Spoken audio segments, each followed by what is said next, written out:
Aloha and welcome to ACIM, A Course in Miracles Deep Dive with Hope Johnson, coming to you from Sedona, Arizona. And today we're going to dive into Chapter 2, Section 11, Paragraph 16, starting with Paragraph 16. Yay. Oh, okay. Let's start with just a little moment of silence and prayer and touch in. Ooh, just sense the body's energy field. Just sense that. Ah. Thank you, Jesus. Thank you for being with us and guiding us as we see through the blockages to truth in our mind that manifest as blockages in the energy field, in the breath. Thank you for deep awareness and understanding that you extend to us by your being. Thank you for A Course in Miracles. Thank you for taking the beautiful time to channel A Course in Miracles through Helen Shushman. Thank you. Thank you for doing that. It's amazing. We're super grateful and blessed. And each time I go into one of these deep dives, I feel so thankful that you gave us this roadmap. It's so simple, so loving.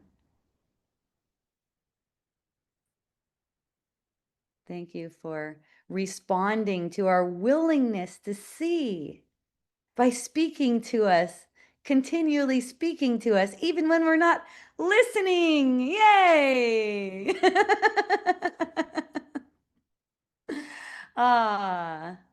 We all extend so much gratitude. The whole sonship is extending so much gratitude to you now, Jesus. Thank you. Thank you for being with us. We love you. Amen. Let's go into it.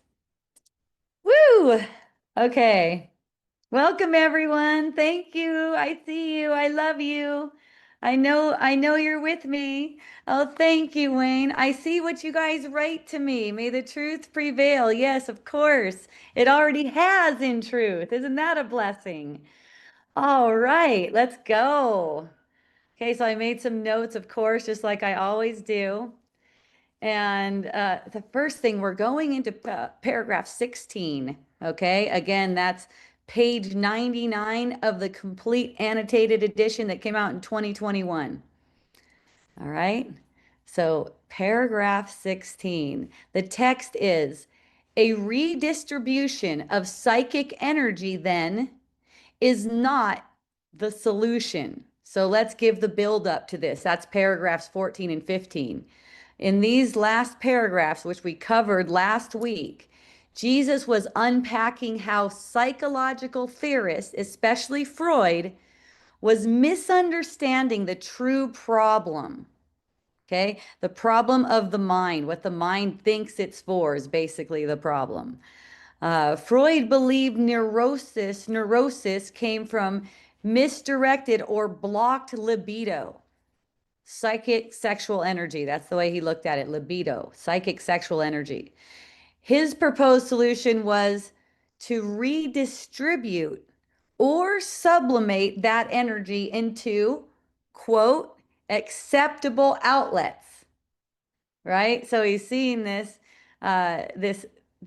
psychic energy as basically libido. So Jesus is saying that his solution was to redistribute it or to sublimate that energy, what he called acceptable. And really, this is the foundation of society as we know it. So Jesus is correcting this. He's saying the issue is not where the energy flows. That's not the issue. It's what the mind believes about itself. See, it's the belief behind it, how the mind regards itself. So This is why redistribution fails, because just shuffling this psychic energy around, whether through repression, creativity, catharsis, sublimation, it's only managing symptoms within the illusion. It's within the illusion. So the real problem isn't distribution of energy. It's not how we're distributing our energy. It's the belief in miscreation itself. It's the belief that we are capable of miscreation itself. The mind's conviction that separation and fear are real make it believe that it can miscreate. And because of that, it gets the perception that it has miscreated. Other minds are miscreating, and it's going to miscreate again.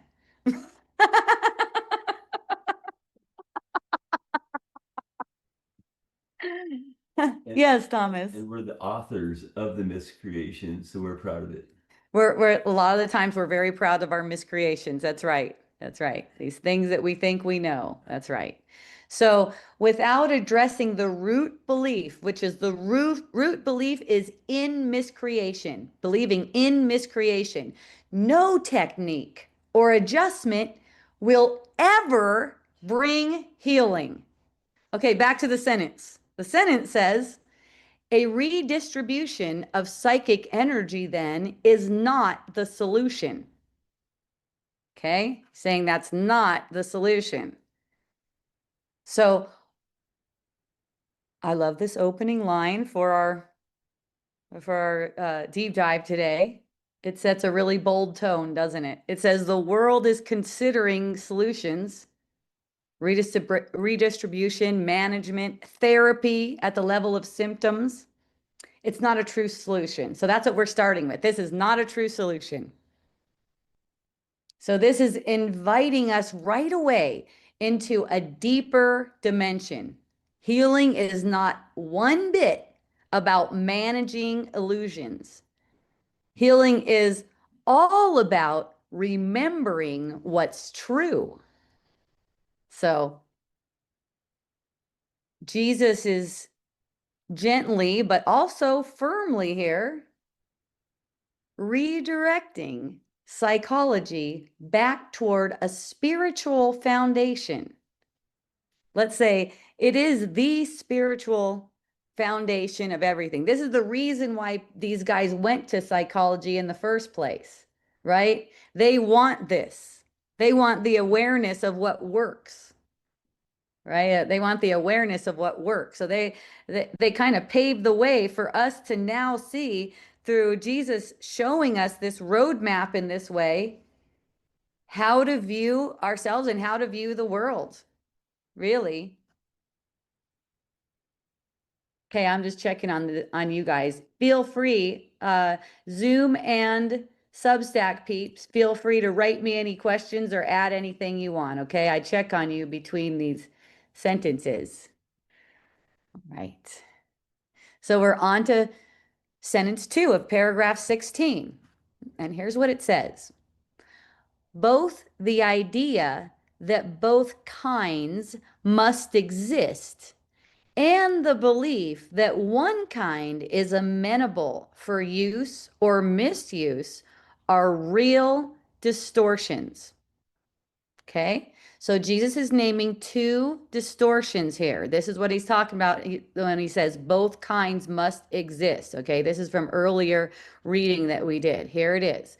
The idea that both kinds must exist. So the assumption that creation and miscreation are equally inevitable. Okay, this is like two sides of a coin, you can say, that people, they make it in their mind like it's two sides of a coin. Creation, miscreation, putting them equal, right? This is false. Only creation exists. Miscreation is optional and completely unreal.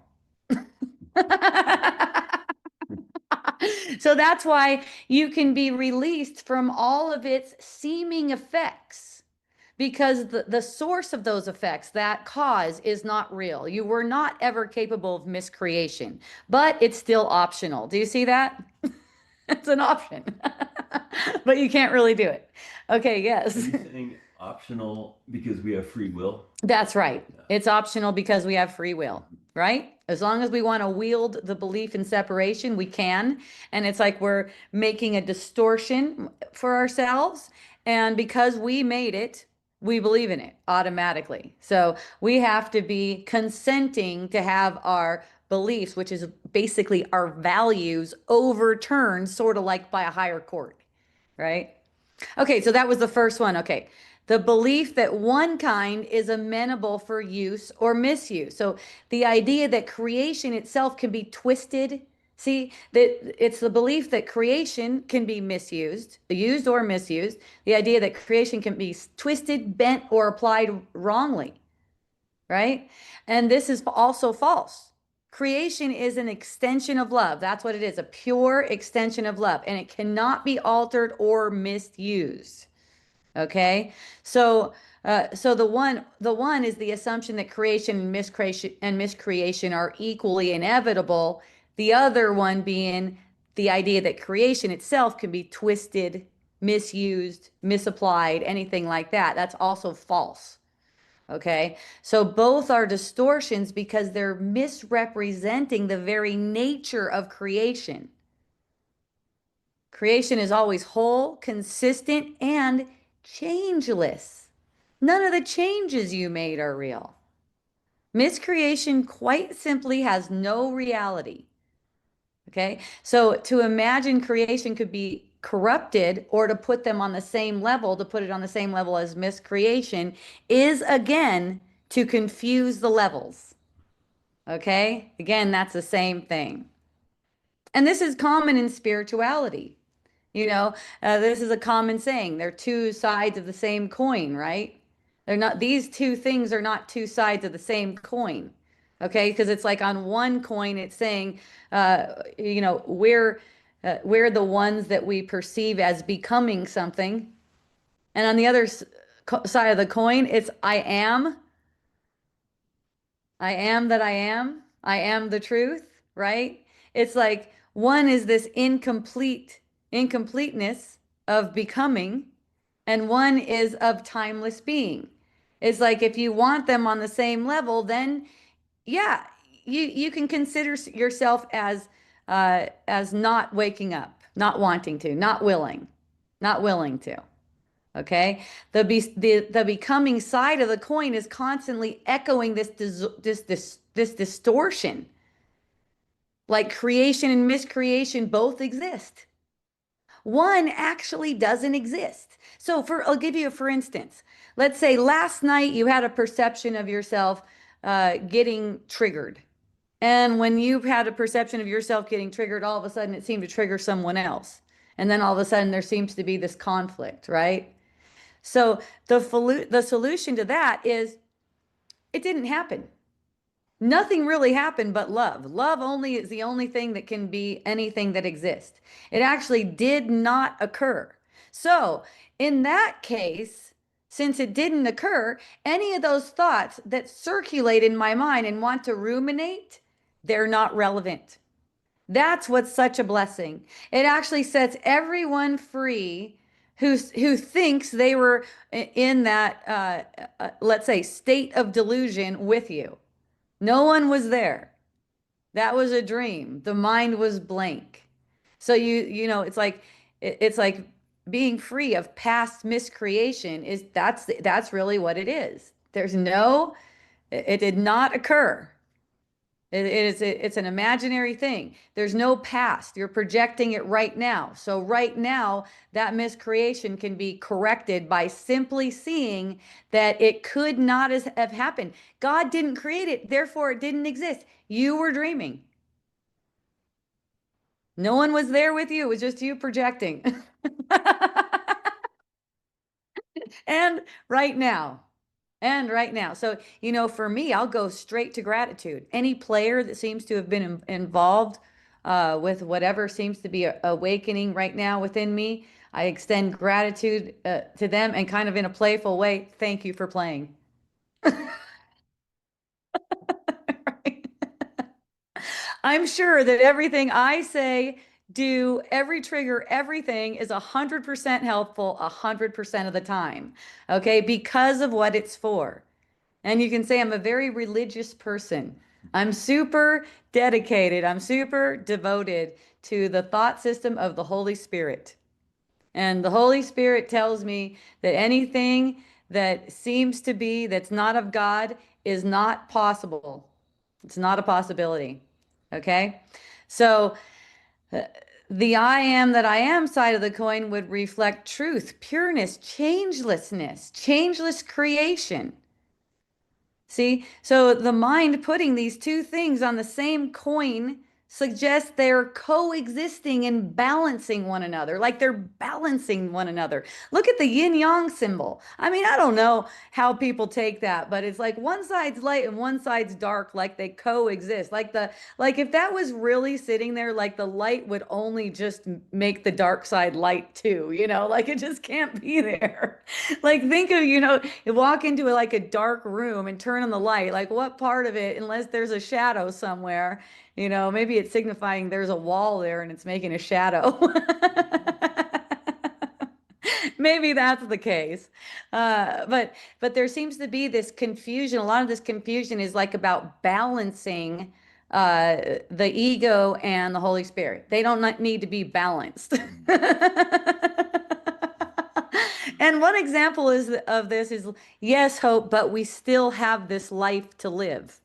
And I'm like, well, this is just a different way of receiving it. It's like I have a life to extend love. I have a parent life in this world to extend love. It's just a different way of being with it.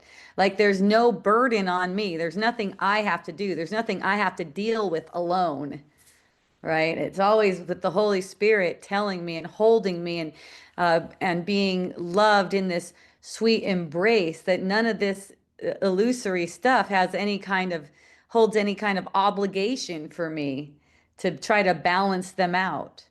To hold both of them, if they're true, is exactly what creates this experience of conflict Jesus is talking about here.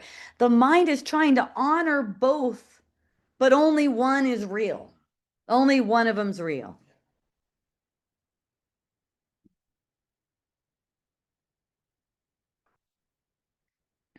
So the ego wants to keep the illusion of conflict alive. This is important for the ego, right? So it's thriving on these distortions right here. If both kinds seem to exist, then the mind's always managing tension between the two. Okay? Because it means you really could destroy or corrupt reality. That's what it means to the ego. Like you really could. Right? And it's an idea deep in the unconscious mind or subconscious mind, you might call it. It's as if you really did corrupt reality, and it's if you have to get back to something. But that's why in A Course in Miracles it says so many times, you are as God created you. You cannot be different from that. Nothing that you seem to have done or said changed that. Yes. So that's the beginning of fear, guilt, and shame, is when we believe in the illusion that we're actually making fear, guilt, and shame. That's right. And we can unmake it. That's right. We're undoing it. We're undoing that by basically, we stop listening to this one that Freud is calling the superego, that's saying that we need to be managed because we're bad. And it tries to manage us to keep us safe, but really it sets us up for discontent, dis-ease, dysfunction. Okay. Okay, so the truth is, you cannot misuse God's gift, which is creation. It's impossible to misuse God's gift. Yay, welcome.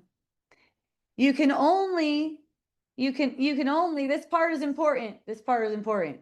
You can only misperceive and imagine that you misused God's gift, right? That's creation. You're still as God created you. Okay? The energy of creation, you can say creation itself, that's God's gift. You cannot misuse it. This is important to know. And notice when you're imagining other people are misusing creation. Say they're misusing their energy, they're misdirecting their energy. Just as you cannot misuse creation, neither can anyone else.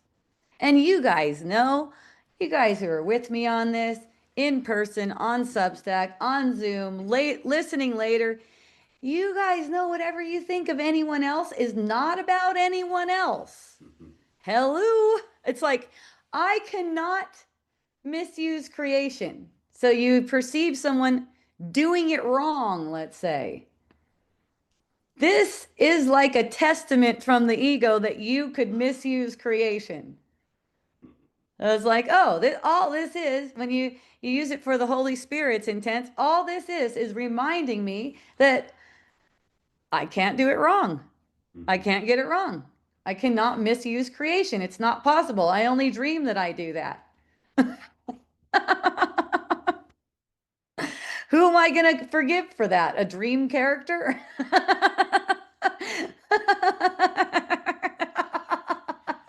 Someone's got to be wrong. Someone's got to be wrong, right? The dream character, you guys, let me tell you about the dream character just a little bit so you have it really straight, okay? The dream character is not autonomous. It's a projection of your love or fear. It's like a receptacle for that. Okay? So it doesn't need to be forgiven. It doesn't need to be praised. It doesn't need any of that. It needs your extension of love and acceptance in the form of acceptance. That it is 100% perfect 100% of the time. Anyone who perceives it in any form is calling it in. That's why I love that song. It's Moana, where the rock sings, "You're welcome."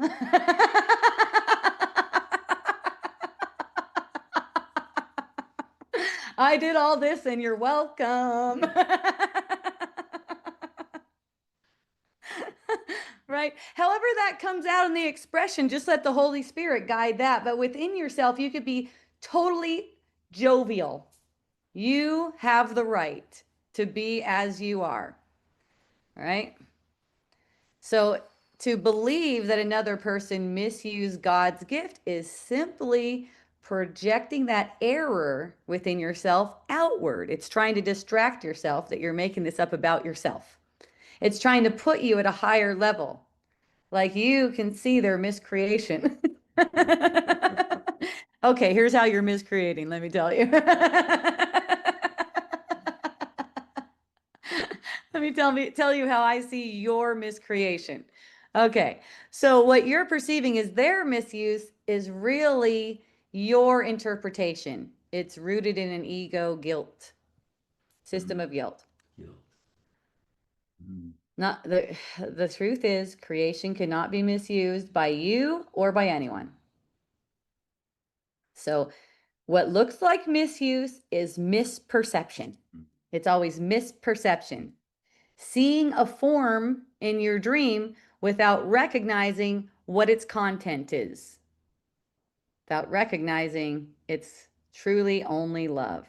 No one is harmed or altered God's extension in any way. So to think they're misusing it or you're misusing it, it's the same. Misusing creation, misusing God's gift, level confusion. Treating illusion as if it operates on the same level as truth. See that? So if the truth is that God created you perfect and whole and holy and innocent, and you've never changed, then the perception that God's creation can be misused in any way, treating that as truth, is level confusion. At the ego level, it looks like people distort, betray, misuse, right? You can even say misusing alcohol, right? Same thing. But spirit knows nothing real is ever touched. So the only correction ever needed is your recognition that I'm not seeing truly. This is misperception, not misuse.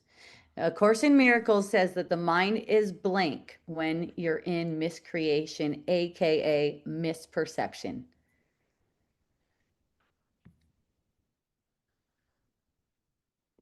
Yeah, it's really easy. Am I giving reality? Am I giving reality to miscreation here?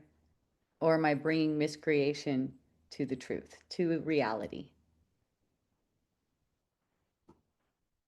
Worst thing that could be happening is misperceiving now.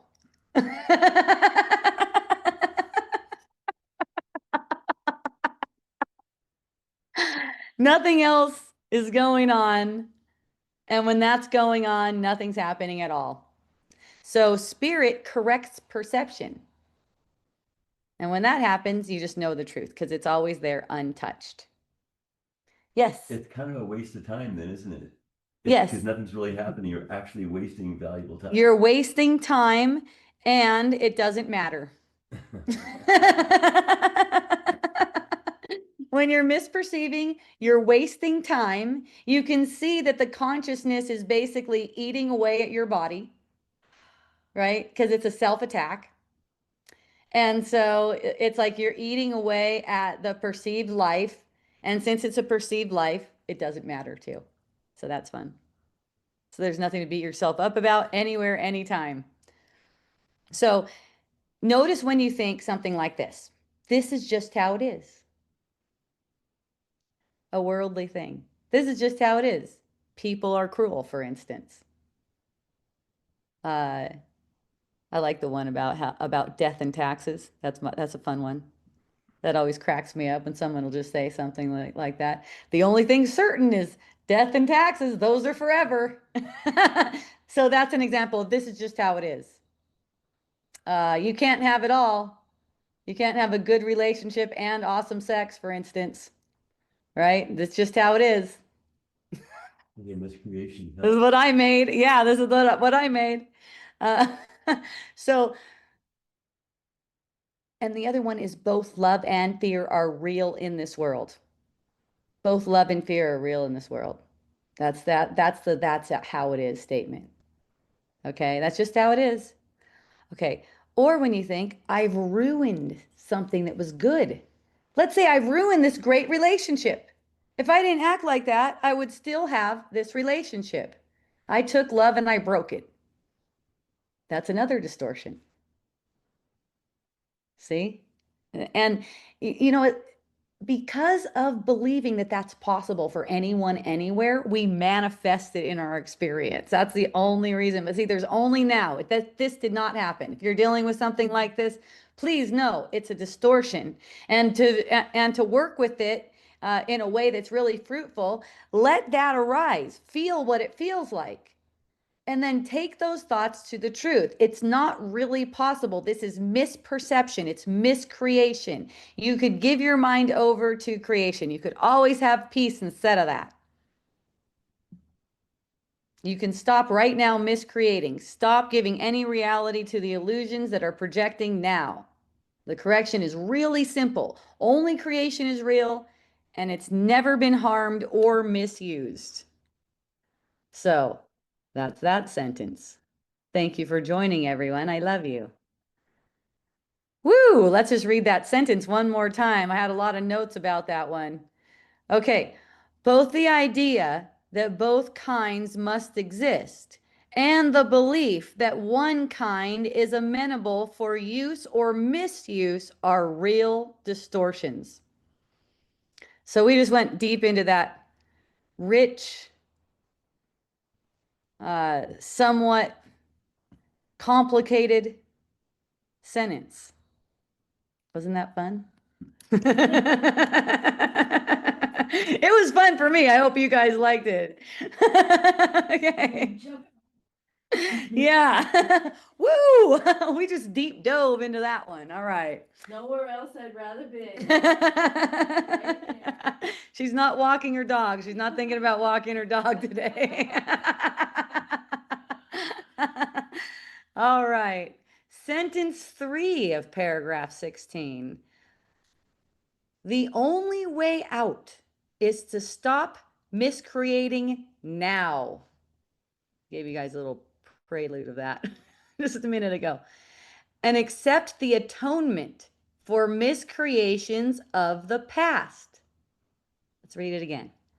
The only way out is to stop miscreating now and accept the atonement for miscreations of the past. So this is a present moment solution, the only place you could have a solution.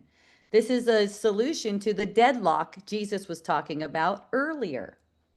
When he says, stop miscreating now, what he's saying is withdraw your belief in illusions right now.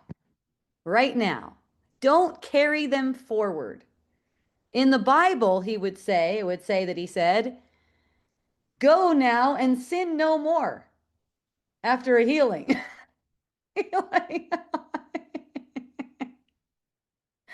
Stop making your illusions true. Stop adding belief to illusions. Don't carry them forward.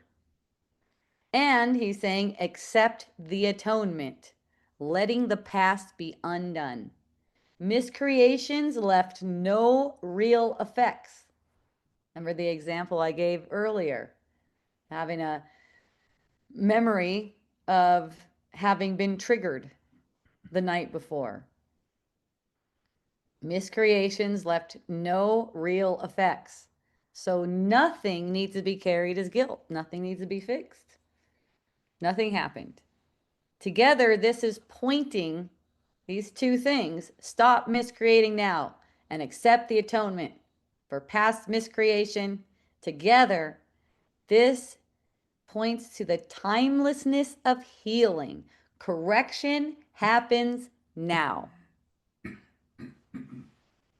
So whenever you notice fear, guilt, or conflict, ask yourself, am I miscreating now?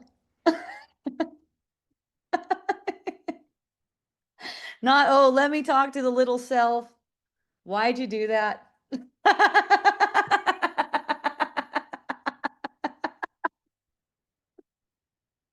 Breaking up the conversation. Right. Why'd you have to do that? My spiritual practice must not be on point, for instance.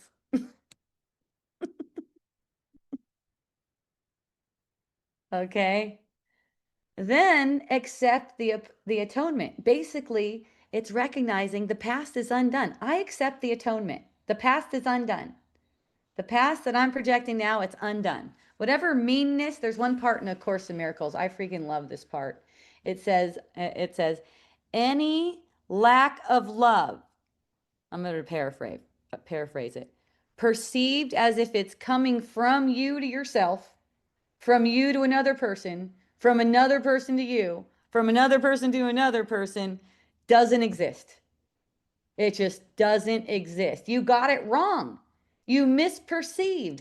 That's a happy realization. What are people bitching about, right? It's like, this is a very happy this is very happy that we're misperceiving. This is very happy. We don't have to fix it. That's right. There's nothing to fix. The correction is not about fixing. The correction is correcting your perception right now. You're going from misperceiving, thinking as if you're miscreating, let's say, back to realizing only creation can happen because only creation is real. See? So, am I miscreating now? Whenever there's a sense, concern, let's say anything without gratitude, anything that doesn't feel like gratitude. Am I miscreating now? And I accept the atonement, so the past is undone. Woo!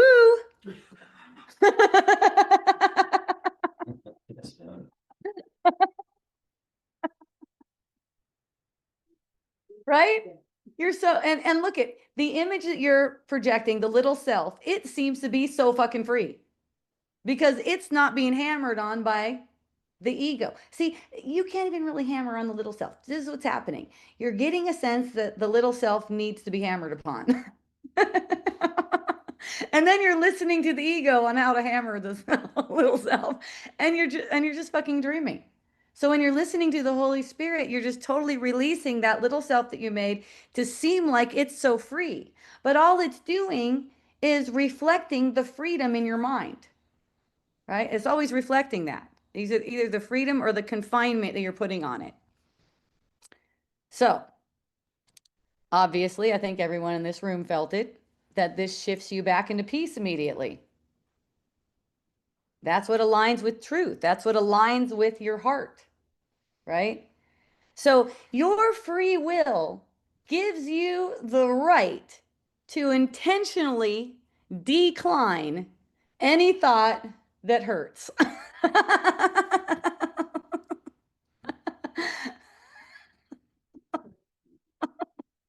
All right, I'm checking on you guys to see if you're talking to me over here. Oh, nope, everyone's doing great. Thank you for joining. I love you. Okay, thank you for staying. I love you so much. All right.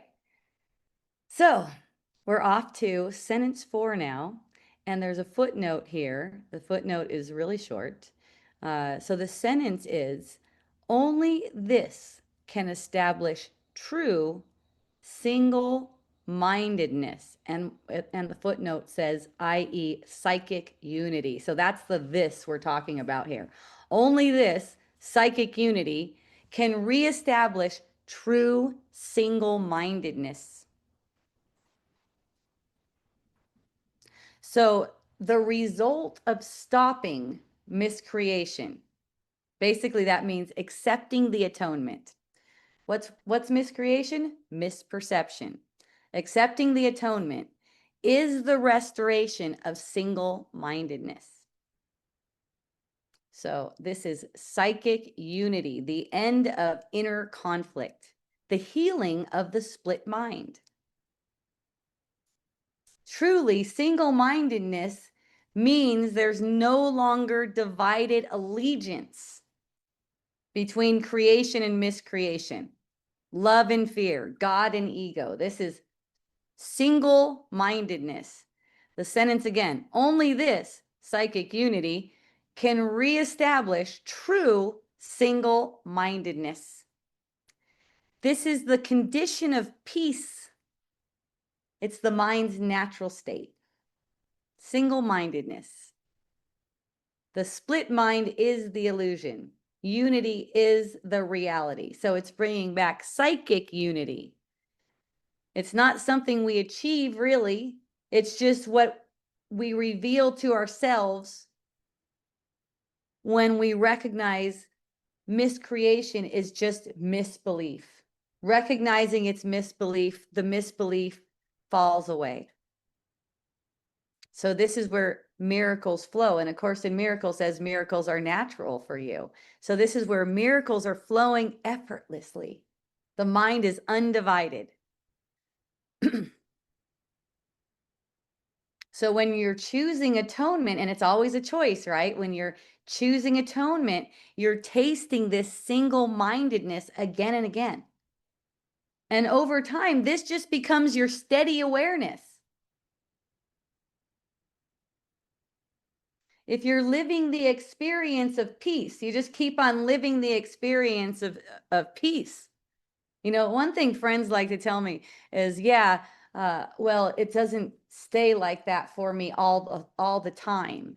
And it's like, well, as you're seeing, it's like this seems to unfold over time, but as you're seeing, if you will look at it with gratitude, when you seem to be going into delusion, like you don't feel so happy, you don't feel so good, things seem to be obscure, you know, you notice, am I misperceiving right now?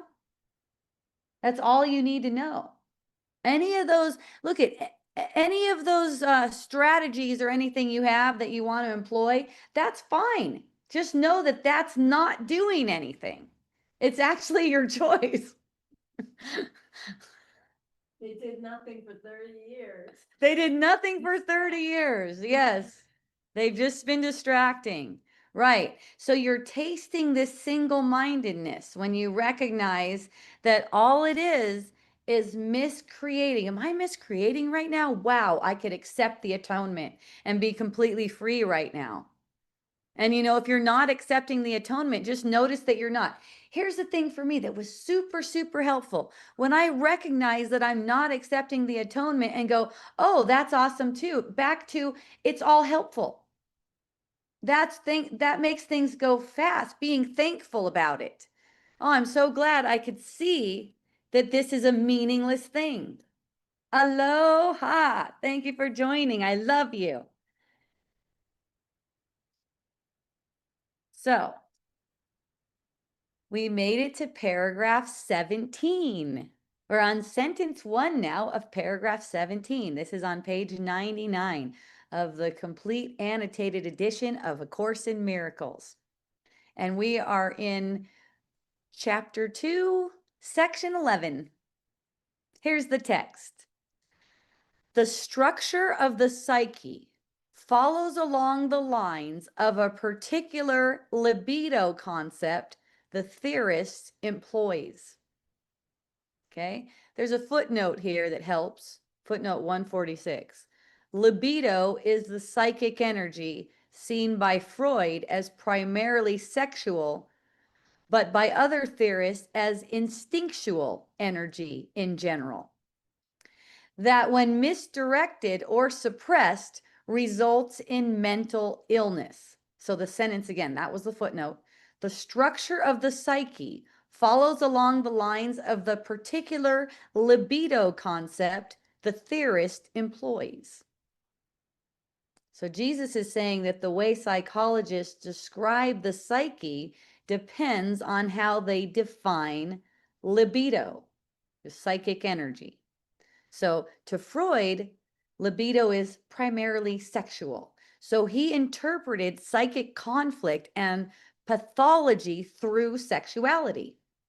Other theorists, libido has a broader instinctual life energy. So their models lean toward drives, instincts, or creativity in general. In both these cases, the psyche's structure is presented through the filter of the libido concept. However, the theorist assumes it. So that's what Jesus is talking about here when he's going, the structure of the psyche follows along the lines of the particular libido concept the theorist employs. So there's a filter that the theorist is assuming about this libido, this psychic energy. Okay, so this is showing what Jesus is showing here is the limitation of conceptual psychology. The starting definition of libido shapes the whole picture of what we're taking our psychic energy to be. The definition itself is what he's showing here is already a distortion. ACIM reinterprets the whole libido psychic energy thing as miracle impulse. It's miracle impulse. The mind's true creative drive, it's purely spiritual. So illness, whether it's mental illness or physical illness or conflict, does not come from suppressed sexual or instinctual energy. It comes from misdirection of miracle impulse. Turning the mind's creative power toward fear instead of love. That's all it is. So when you see it in this light, mental illness is again simply belief in miscreation.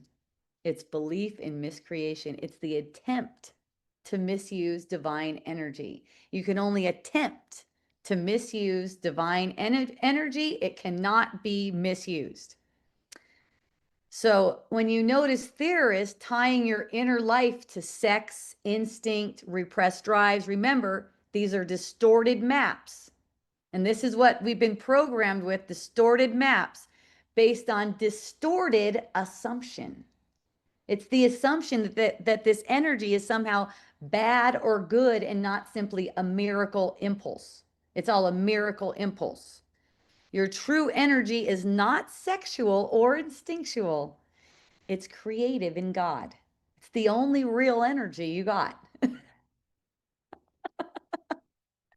Isn't that great? So it's like the whole society is based on this idea that we have these bad energies that need to be suppressed or redirected, right? You guys see that, right? Suppress it or redirect it into something good that society would say is good.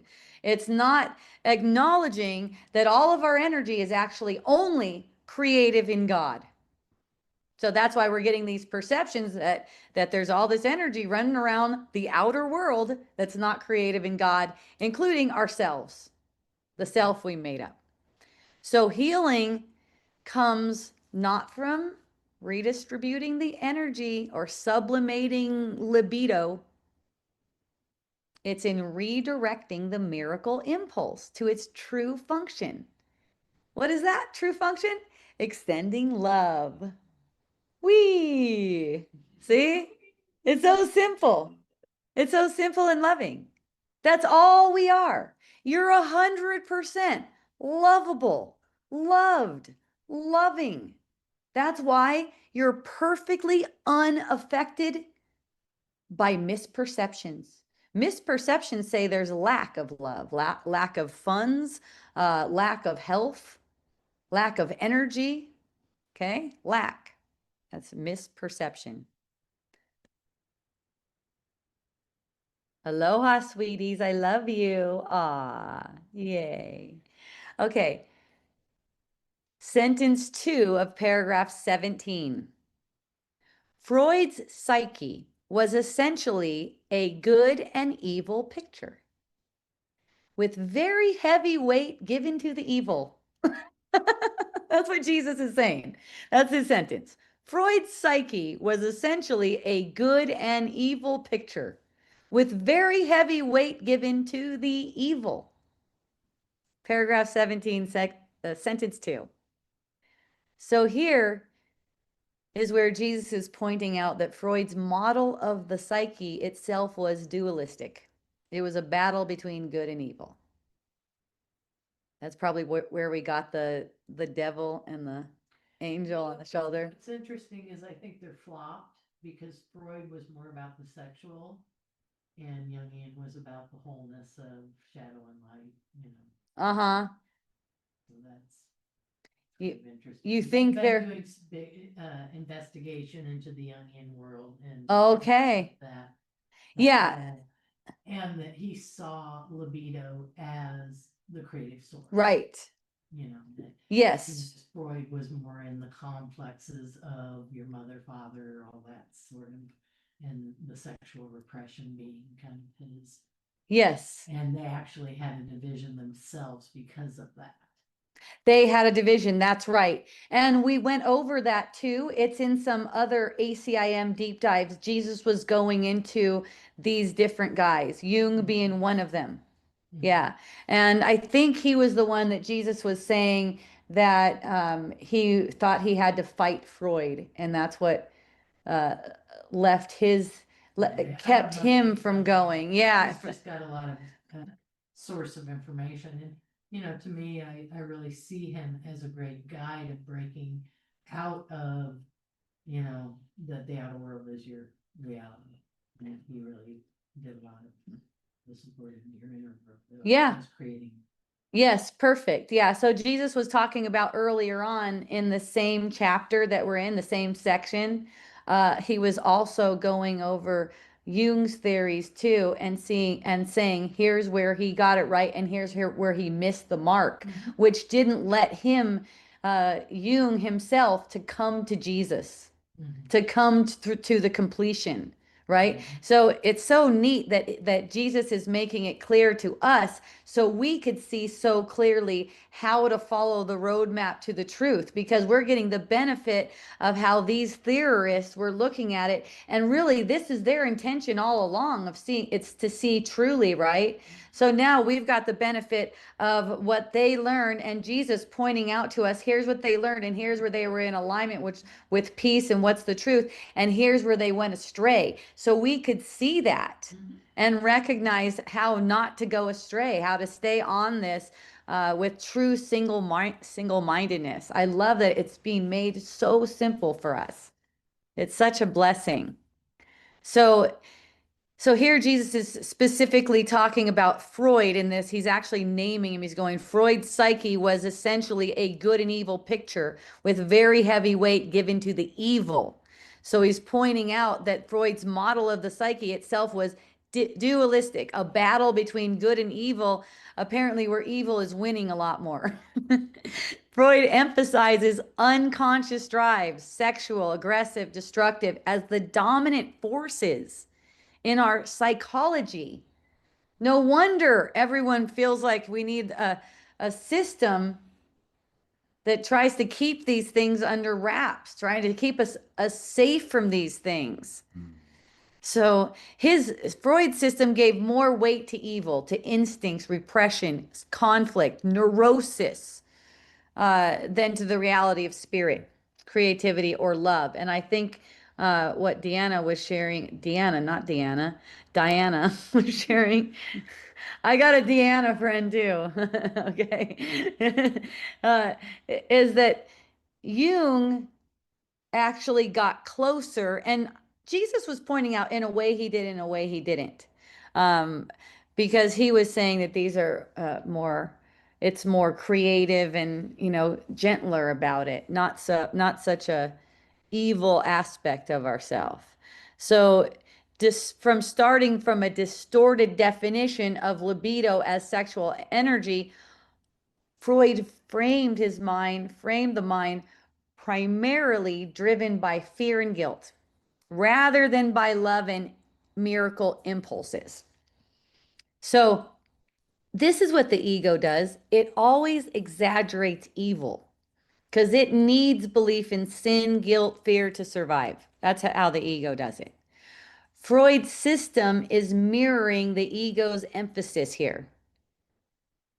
From Jesus's perspective, though, this is another form of level confusion, taking what's unreal, miscreation, fear, guilt, and giving it more weight than what's real, creation, innocence, love, giving that more weight, giving the fear more weight.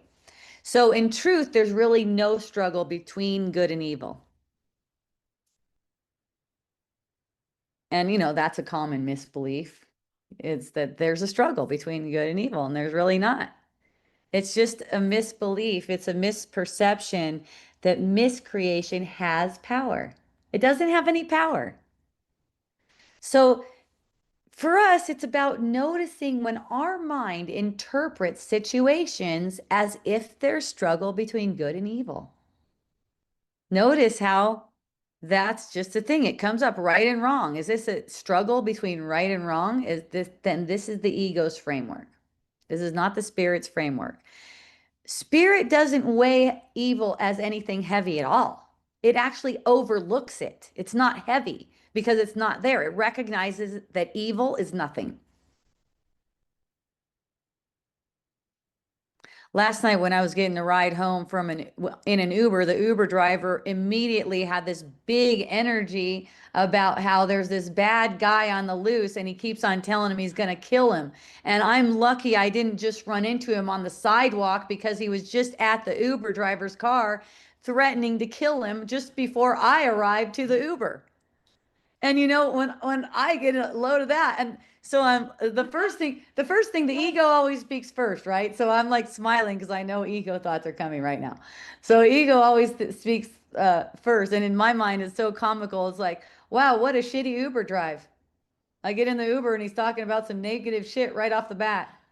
Wow, this guy needs to learn how to fucking be an Uber driver. That's the first thing that pops into my mind. Right? Yeah,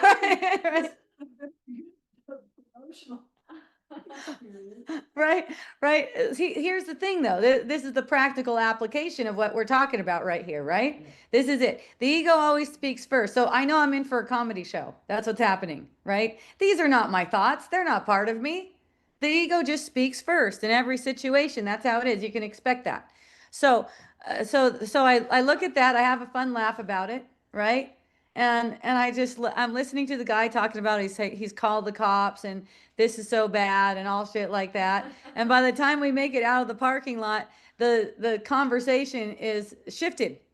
It just completely shifted because I just have a look at that, have a laugh at that, and notice there's no such thing as evil. This guy is totally made up. Who's out on the sidewalk? I probably did pass him. I remember making some sweet eye contact and a loving glance with someone on the sidewalk. Perhaps that was him, right? Same dude.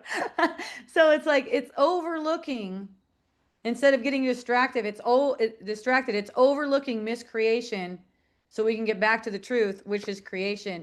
And just saw the dude, have a good ass time. Like is it going from this fear based love is always way more powerful, and this is not a manipulation, it's command over every situation. Every situation is made of particles just like our bodies are. These particles are God particles. They respond to love, they respond to truth. So healing comes, yes. So did you say anything while he was saying that, or you just held love? Oh yeah, I don't even remember what I said.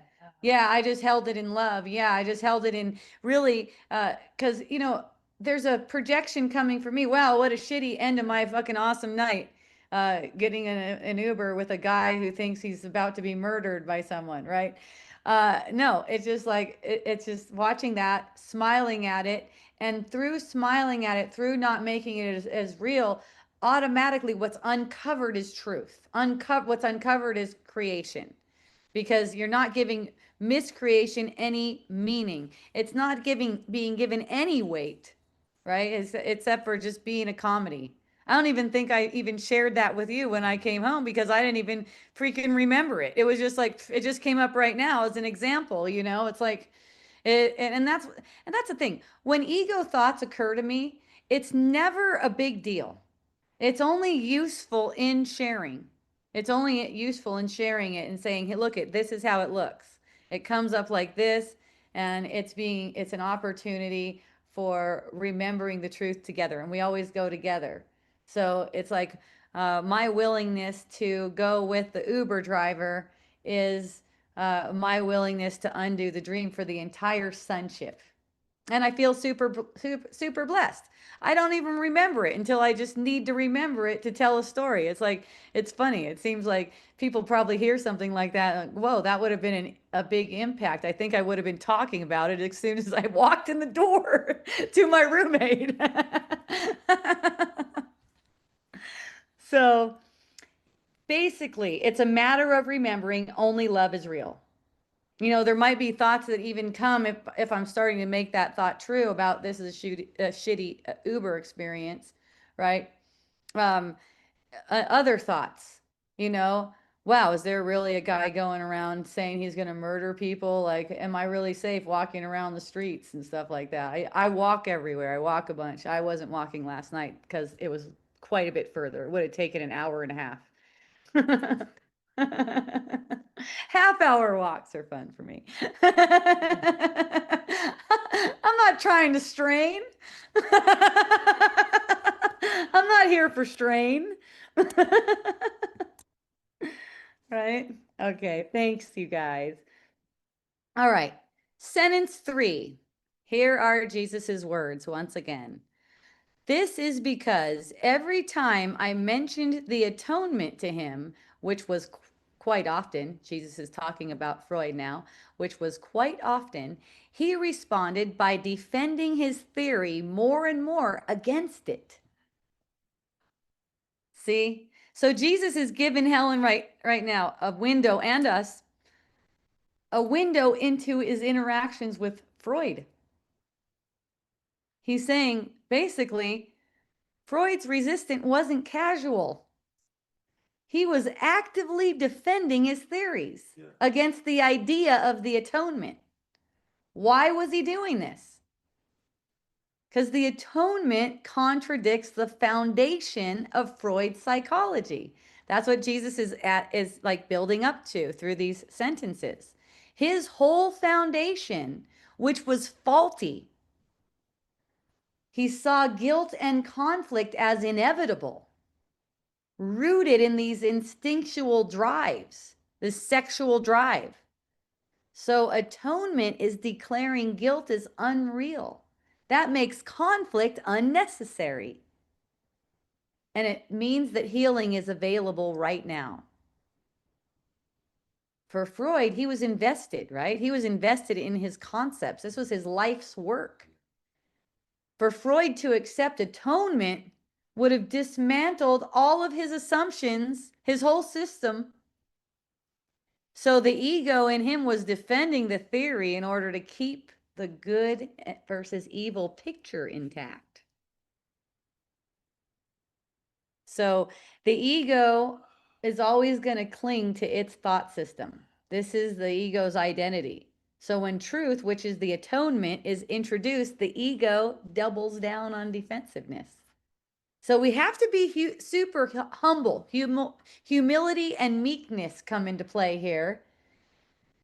Because if we want to try to uphold our identity, our identity may be based on a wrong assumption in the first place. So whenever we feel defensive, and this is a really good way to tell, this is how I use it. I do a gauge in my body sense. Defensiveness feels like pushing to me. It feels like pushing. So whenever I get the sense I'm feeling defensive, that's a sign that the ego's illusions are threatened right now.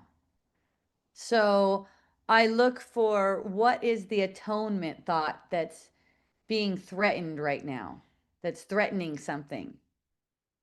Of course, that thing that's being threatened and seen as if it could be a loss isn't even real. To accept the atonement means the ego is ended. That's the end of the ego. Yay. So, practically, to use this sentence to your benefits, let's look at the sentence again. This is because every time I mentioned the atonement to him, that's Freud, which was quite often, he responded by defending his theory more and more against it. Are you doing that? Are you defending a theory against the atonement? That's the thing. That's what this is given to us for. Notice in ourselves. When someone offers a correction, as in spirit speaking through them, let the spirit speak through anyone, right? Do you feel an impulse to defend? Notice if you feel an impulse to defend. That means the spirit is speaking through someone, and that could be anyone. And that could be just the spirit speaking to you through your mind as well, without coming through another person. Notice any defensiveness. That's the ego reaction. Instead of defending your theory, ask if you're resisting the atonement right now. In my defenselessness, my safety lies. That's one of the lessons in A Course in Miracles. That's what it reminds me of. This opens the space to you. The Holy Spirit can reinterpret whatever it is. You don't have to cling to the thought system that keeps you in conflict.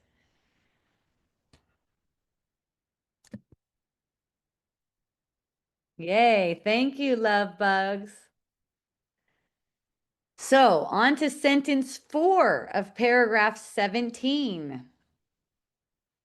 This resulted in his increasingly strong attempts to make the illogical sound more and more logical. So this is Freud, increasingly strong attempts to project illogic, something that's not logical. So his resistance, Freud's resistance to the atonement, played out in his work. He rejected the idea that guilt is unreal and healing is certain. He rejected that idea, even though Jesus kept trying to talk to him. He was left trying to patch together a worldview where guilt and conflict were inevitable. So in this way, he was forced into intellectual contortions, building elaborate theories just to justify this picture in his mind that we're evil, that our drives are evil and not miracle impulses. word atonement, I always think of it as the separation never happened. Yes, So when he's defending separation. exactly. He's trying to explain separation. And he's trying to be the author of how to get out of separation. And he was really into being seen as an author. Like, this Yeah. is my program. Yeah, but he never, this is why it was circular. He never had an end that was out of separation. He said the best we could do is be a well-adjusted neurotic, I think it was. Yeah. So you're never out of it. You always are in this fight between the superego and the id. How many psychologists and psychiatrists he taught? That's right. It's based to on keep him. This illusion going. Right. That's why Taking Jesus is, pills. yes, and taking pills. And this is why Jesus is bringing him up, because modern psychology is based on his work.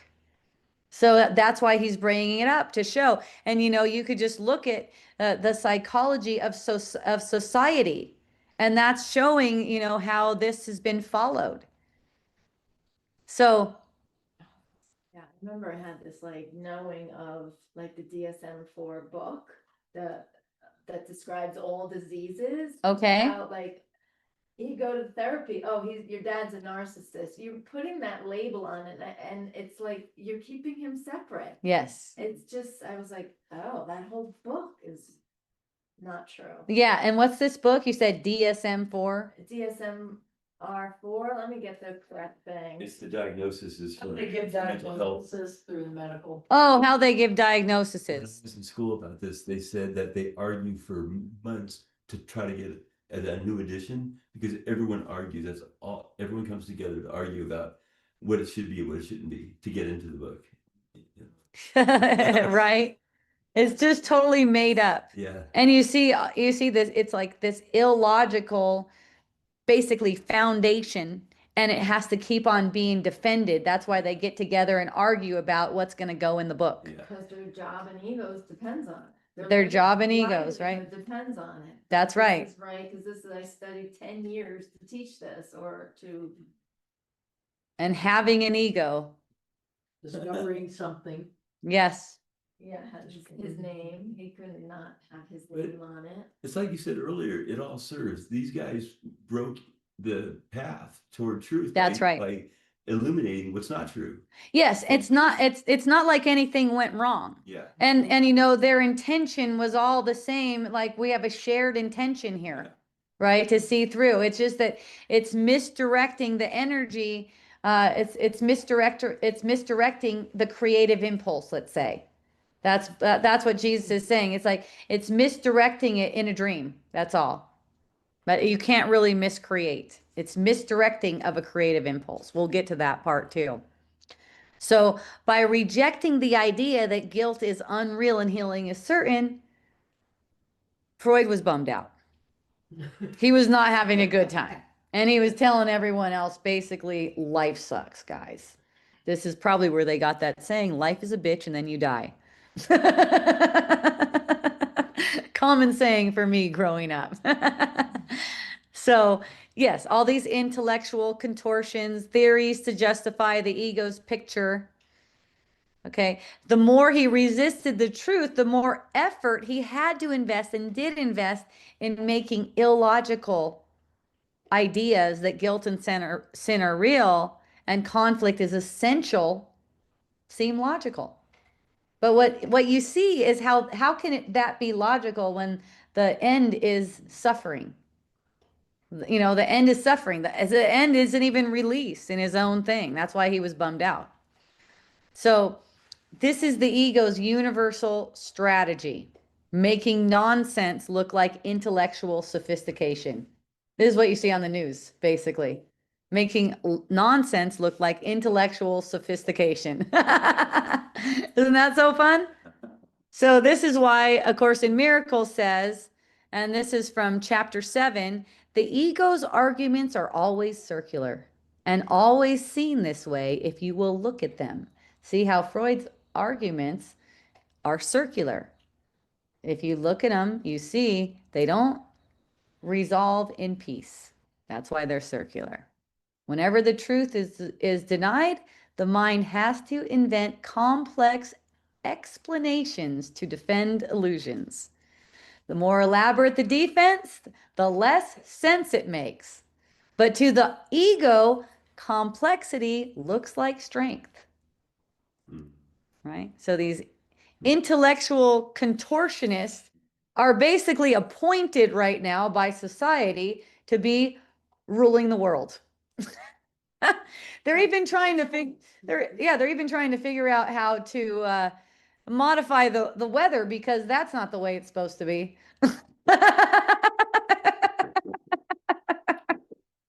Isn't that fun? And even all the contortionists and all of the attempt to modify the weather, that's also the way it should be. It's because that's the way we're perceiving it, and that's really, it's not.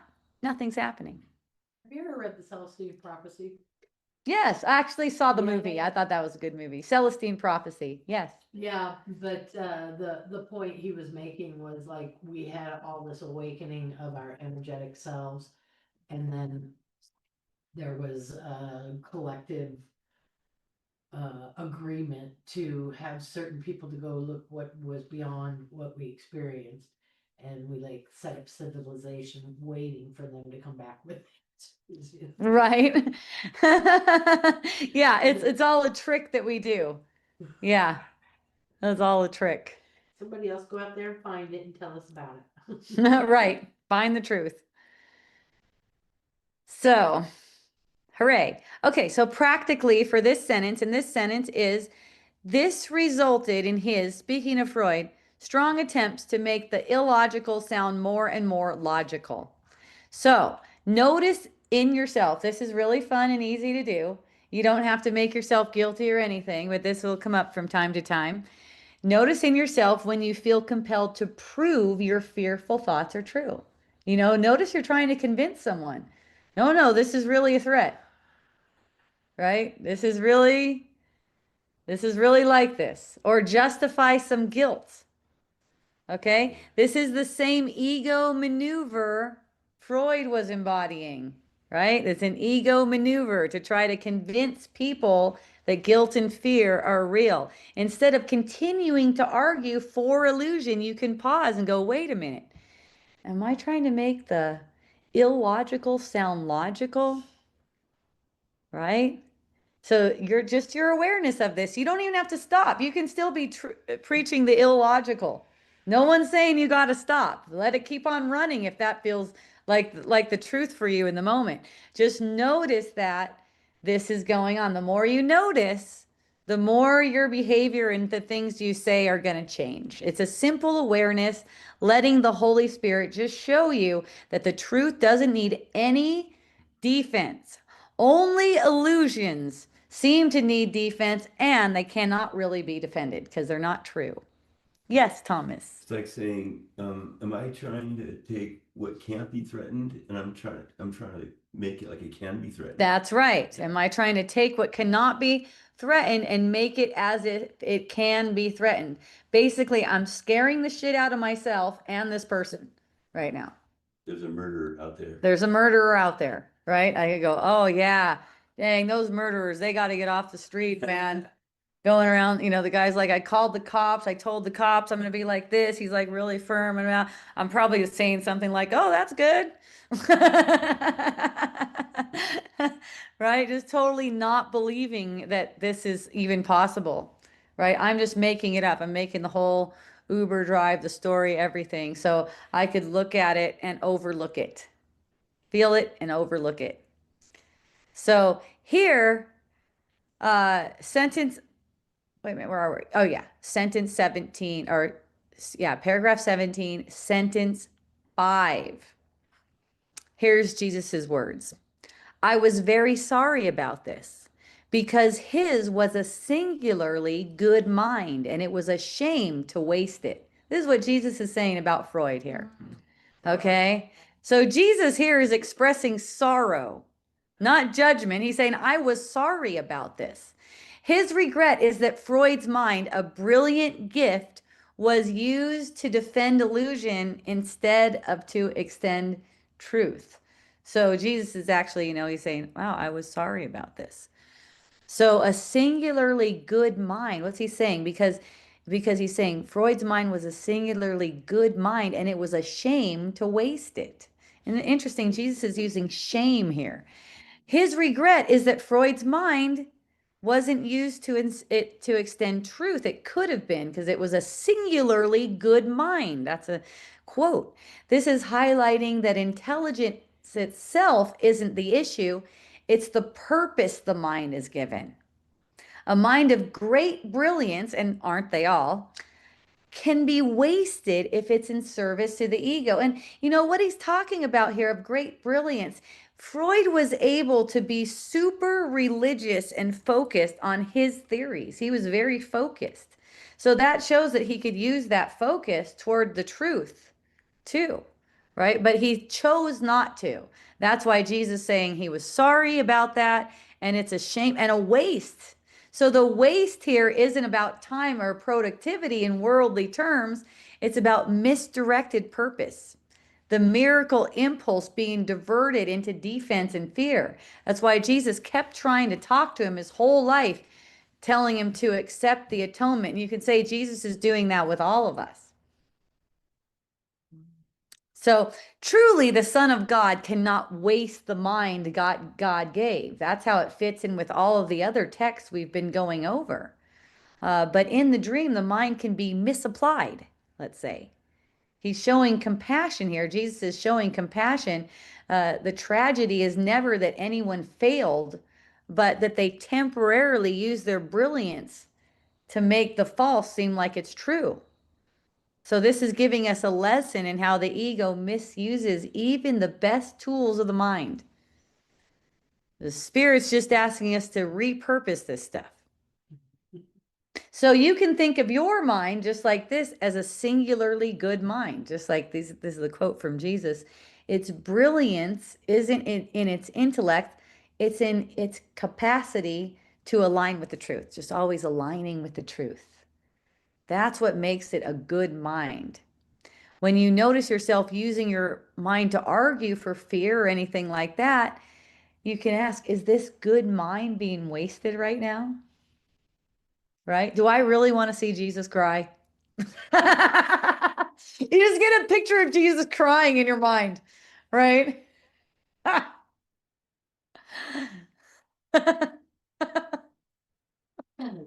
Don't make Jesus cry. Come on now. Right? You don't have to listen to that. You don't have to listen to any of that. Fear. You don't have to defend fear, guilt, or limitations, right? So is that why Jesus came through Helen? Because he couldn't get through Freud? Right. He'll He just picked keep Helen? he'll just keep on coming through. Yeah, this is another psychologist. But here's the thing, Jesus is actually talking to all of us, right? If you watch those near-death experiences on YouTube, there's all these near-death experiences where the first thing they see is Jesus. And he's going, nothing's wrong. Just look at this with me. Look at this differently, and then go back and share it, right? Here's how to see this properly. Look at it with me. And it's always a real peaceful place. He's always trying to talk to us. So when we're busy defending our illusions, we cannot hear him. That's the thing. So when we're busy making guilt real, we cannot hear him. That's what he's saying to us. Oh, aloha. Okay, Durga, you got a question. Do you think Freud was consciously aware Jesus was communicating with him? No, not at all. Not after going over this. Because you know what Jesus is saying, and also what the history of Freud, this has given me an opportunity to look into Freud a little bit. You know, he's written some books, and to have those books paraphrase, which we're going to go over here later, he talked about religion being an illness, like people believing in fairy tales and wishful thinking. So that's fun. So no, I don't think he actually was going, thank you, Jesus, for talking to me. I think he was just ignoring Jesus for the most part. Yeah. So hooray for that. So yes. Offer your mind to the Spirit. Just keep on offering your mind to the Spirit. Your body is for communications. That way, none of your brilliance is wasted in the moment. Make it your goal in the moment to not waste any of your brilliance. Give your mind to God for love and miracles. I don't know anything.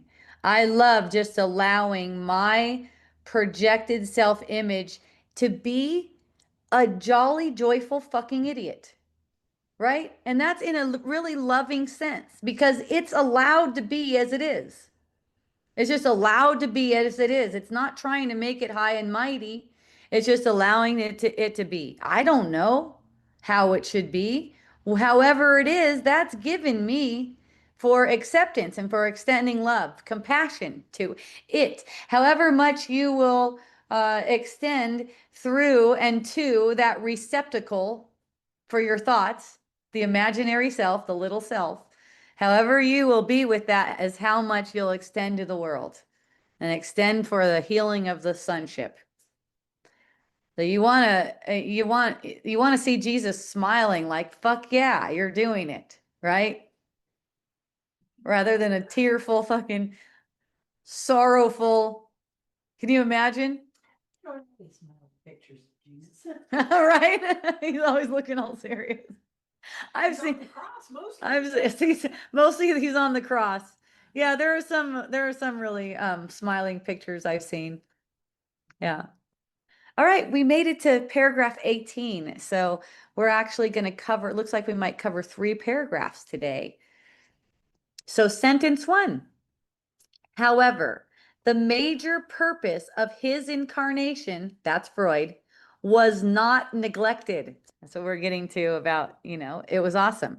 The major purpose of his incarnation was not neglected.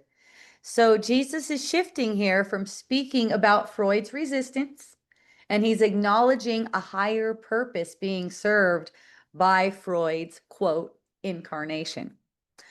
Even though Freud defended his theories and resisted the atonement, the major purpose of his incarnation was fulfilled. Yay. Isn't that fun? So, what is this purpose? It's service to the larger plan of correction and awakening. So it fulfilled that purpose. Jesus is reassuring us, even apparent failures, let's say we apparently fail in our life and make Jesus cry.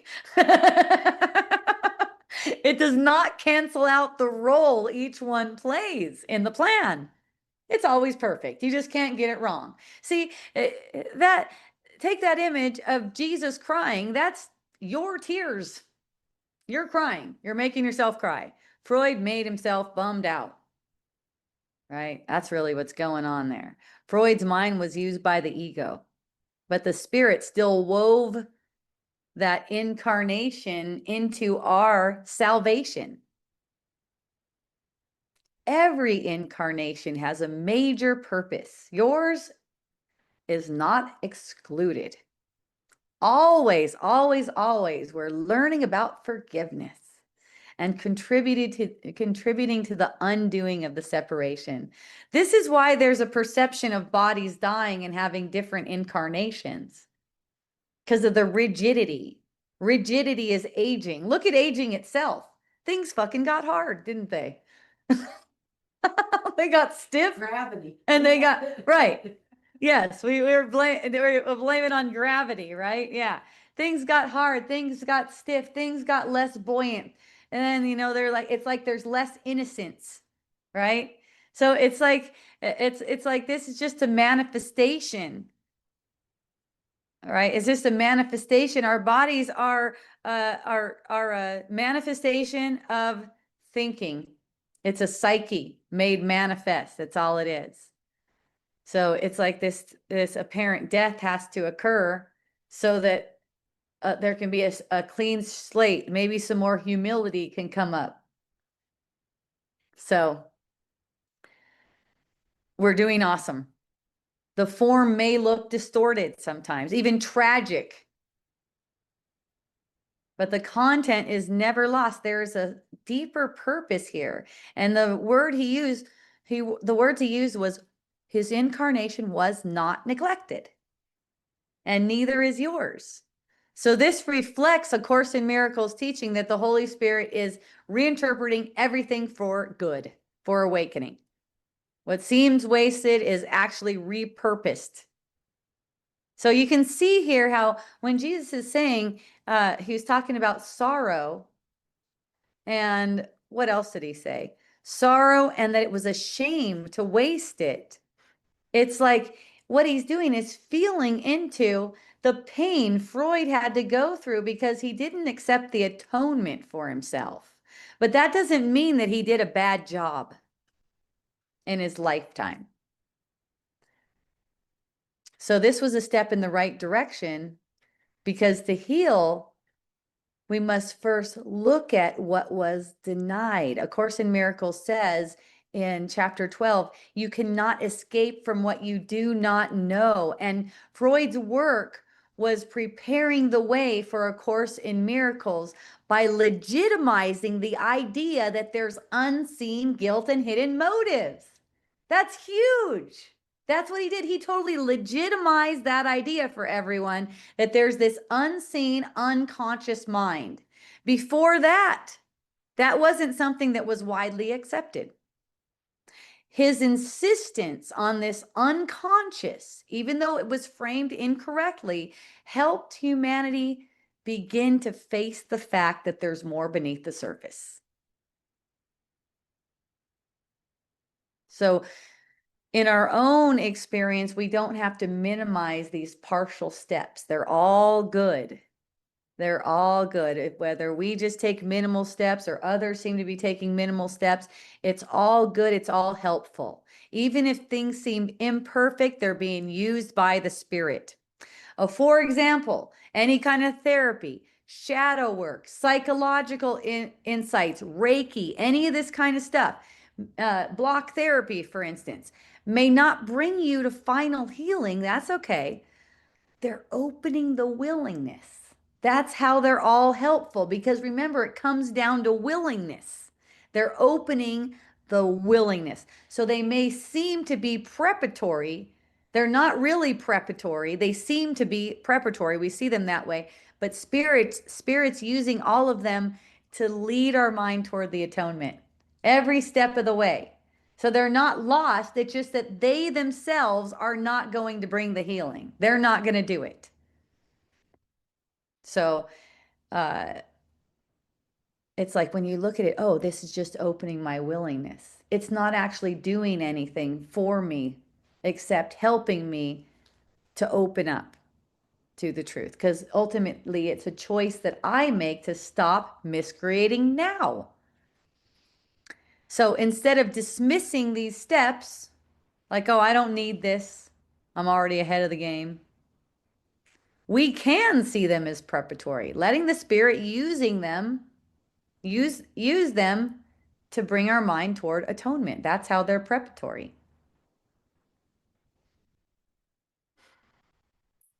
So I love this, because noticing fears and stuff surfacing, right? People ask me all the time, how do you get out of that? Like, how do you see that differently? Recognizing it's a step in the right direction. Right? Not making it wrong. That immediate recognizing it's right for me. This is good for me. That's allowing Spirit to use it for healing right there. Basically, you're out of it by not trying to get out of it. Right. Paragraph 18, sentence 3. Freud was one of the most religious men I have recently known. This is Jesus talking. Freud was one of the most religious men I have known recently, is the exact word. Okay, so this statement might seem paradoxical to people who have read Freud, because he's mostly remembered as a critic of organized religion, even calling it an illusion. So Jesus is pointing to a different kind of sense of religious here, obviously, not about religious doctrine, institution, but devotion of the mind. He's saying Freud was devoted. Freud's life and work were driven by an intense commitment to understanding human nature and the psyche. Just because it was channeled through the ego's framework, which Jesus is pointing to again, doesn't mean he didn't have devotion. He had a deep reverence and he was pursuing the truth as he understood it. Jesus is just saying his whole premise was wrong. Most of us. Yep, exactly. That's what's going on. That's why we get back to the premise. The premise is we thought we were separate, guilty, shameful, wrong. When we recognize that that premise is wrong, we stop miscreating now. It makes it really simple. Thank you, Freud. Thank you, Jesus. So Jesus is reframing here Freud's passion. Despite appearances, it was a religious impulse. In A Course in Miracles terms, religion is devotion to a belief system. Everyone is religious. You know, some more so than others. Whether, you know, there's some people that aren't so devoted to one particular belief system. They're kind of like, yeah, back and forth. But every belief system serves either ego or God. So our choices are driven by our devotion to belief systems. The object of Freud's devotion, which was his theories, that was distorted. But it still testifies to the underlying miracle impulse. That's the drive to return to God. So all these things, these sexual impulses, all different impulses, they're all miracle impulse. They're the drive to return to God. That's all it is. Creative impulse. That's all we've got. So this helps us reinterpret people who seem to be opposed to spirit too, doesn't it? Beneath the surface, they just want to return to God. There's this intensity that's yearning for the truth, even though it might be misdirected. It's yearning for truth.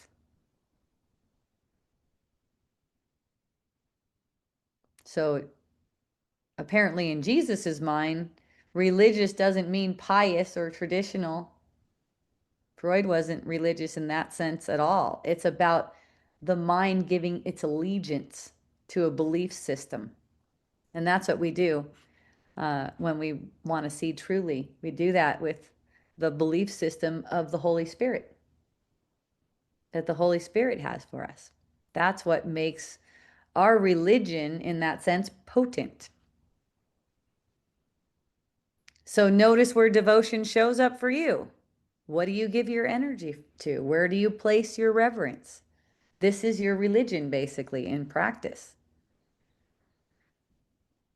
Notice where you condemn someone for being anti-spiritual, against spirituality, right? Recognize that devotion. Wow, I really like your devotion. I see your passion about that. That's awesome. Yeah, I mentioned the Bible one time to a woman, and she was an older English woman. She goes, "You know, the Bible was written by men, right?" And I'm like, "Sure, that's good." You know, like it's like it doesn't matter to me, She was but it's looking like, for the oh charge, yeah, too. okay, thanks. Yeah, that's awesome. For her. And here's what it says. And isn't that awesome? And she's like, yeah, it is. You know, it's like, oh, okay, all right. It's written by men. It's good. Here's what it says. It seems like she was fishing to see if you could be victim with her about men. Right. That you Or be defensive. But I was just like really inspired, and what I had to share, whatever that was, I don't remember right now, but whatever that was from the Bible, I was really inspired and go, isn't that awesome? And she's like, yeah, that is. And it doesn't matter who wrote it. I wrote that fucker.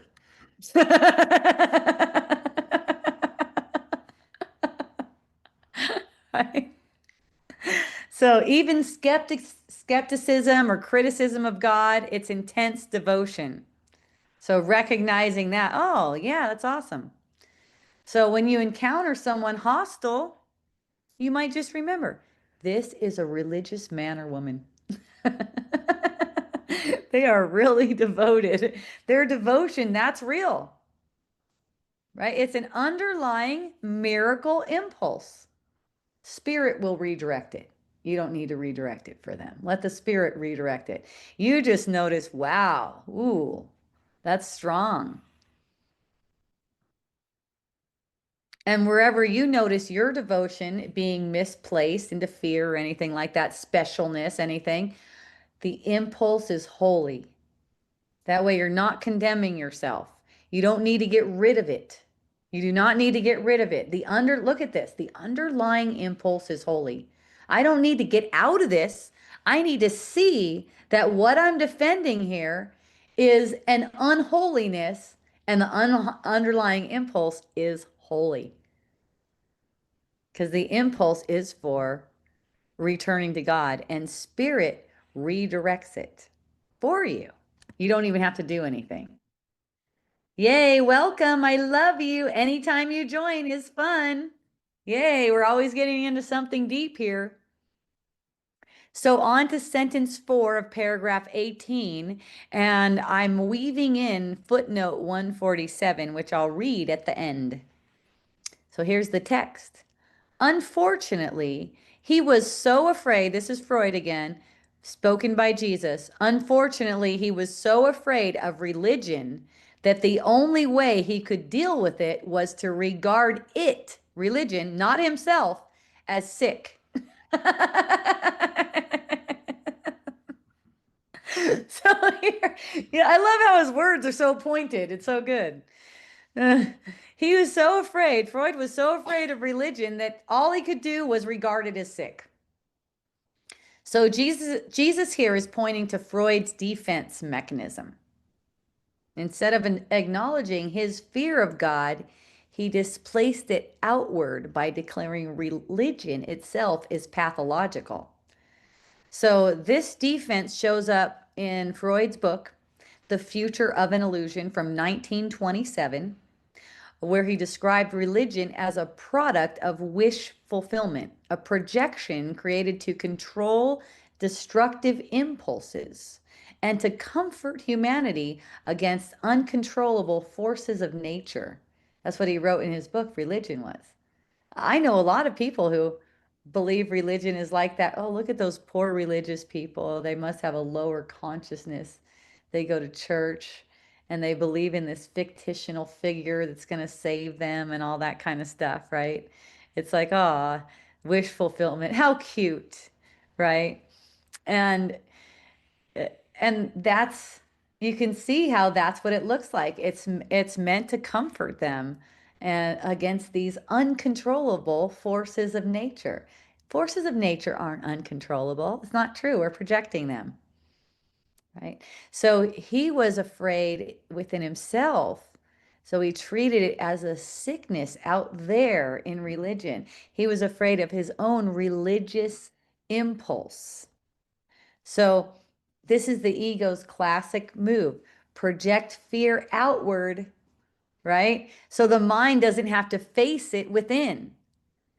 The ego is trying to convince us that God, love, and devotion are a problem, right? Well, while, look at this, while guilt, control, and defense are the solution. And that was Freud's mindset. Be afraid of religion, but use guilt, control, and defense as the solution.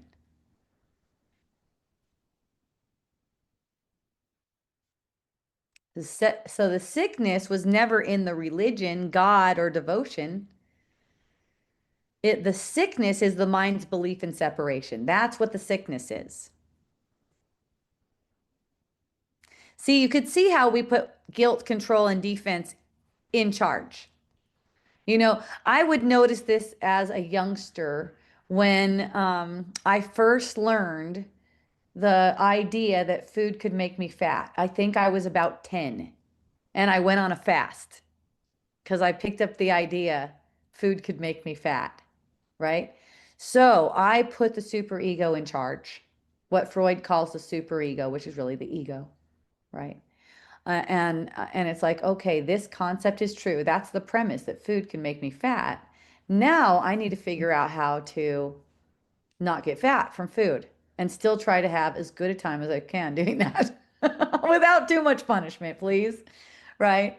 So I saw how this was employed over and over again. And then it was maybe a couple decades later where I go, whoa, I see where I'm giving power to this illusion. Like that food has food can affect the body. And I could see it clearly that it made no sense whatsoever. If the body and the food are both on a screen of consciousness, how is one going to affect the other? That makes no sense. So I could see that the premise was untrue. But here's this trained ego talking, you better not eat that. I'm at a party and I'm eating olives and a dude's telling me, you know, those have 1 gram of fat each, right? Oh my God. That's my mind, right? And I'm like, thank you for letting me know. And I'm eating some more olives, right? And come to see this idea that some food is going to make you fat is where a lot of us actually do start putting the ego in charge. And it seemed to me that that's where I started putting the ego in charge, right? It's like, of course, it's the thought of separation. It's not anywhere in time, but I could see how, looking at it, it's like, oh, maybe the first one was earlier than that. Okay, I really don't like spankings. It seems like these things are handed out like pancakes around here. I'm going to see how I can not get a spanking. How I can avoid the spanking, putting the ego right in charge, right? Because to my little mind, it wasn't an idea. It wasn't going, okay, how can I not get a spanking? Well, a spanking is punishment. Let's see, where's this thought that says I deserve punishment? I'm just going to look at any thought that says I deserve punishment and bring that to the truth. Really, that's the surest way to protect you from any physical harm. Noticing in the moment, I get a sense of guilt. Guilt demands punishment. There's spankings for you. Perfect. I don't even have to wait. It comes right away.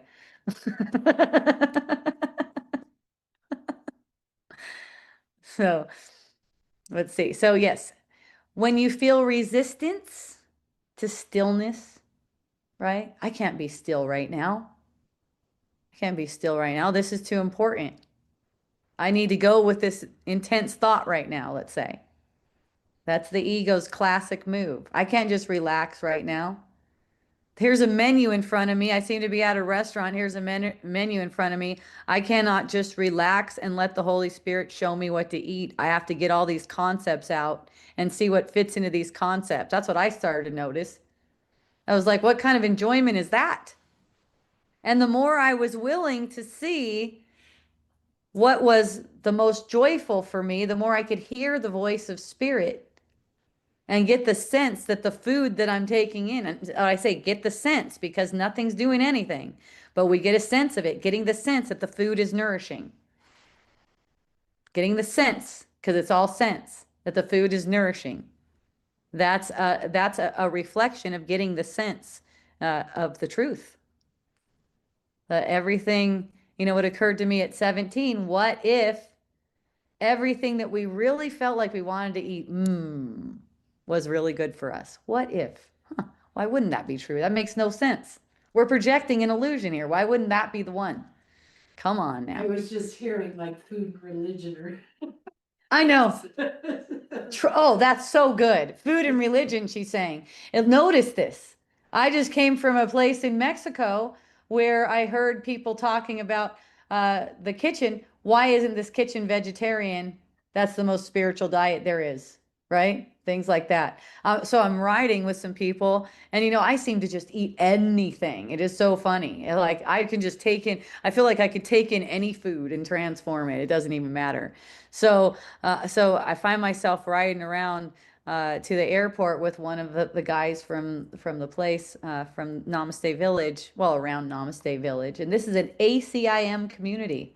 Okay. So He's going, yeah, if I were to be a judgmental person, I'm like, oh, thank goodness you're Yeah. not a giant. Wow, I'm so glad you're not. Anyways, what were you saying? So yeah, people are addicted to bread and dairy, is what he's saying. People are just addicted to bread and dairy. They eat it every day. And I go, man, you realize you're talking about me. Like one of my staple foods, apparently, one of my staple foods is sourdough bread fried in ghee on both sides and made crispy. That's like one of my staple foods. I like to eat that every day, apparently. And he goes, oh, yeah, but you're beyond all that stuff. None of that stuff affects you. And I go, yeah, apparently I'm so beyond all that stuff. I can see it doesn't affect anyone else either.